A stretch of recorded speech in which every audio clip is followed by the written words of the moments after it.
যে ছেলে খামারে স্বপ্ন দেখে, বিশ্বাস করো, সে শুধু টাকা না, স্বাধীনতা খুঁজে। কারণ সে জানে সারা জীবন অন্যের অধীনে থেকে বড় হওয়া যায় না।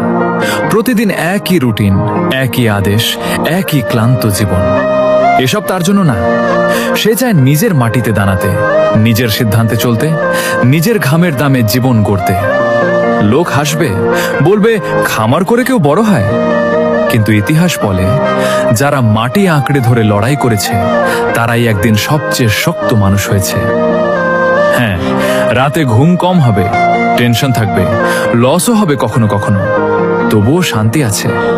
কারণ দিন শেষে তুমি জানো তুমি নিজের স্বপ্নের জন্য যুদ্ধ করছো। মনে রাখো, একদিন এই ছোট খামারটাই তোমার সবচেয়ে বড় পরিচয় হবে।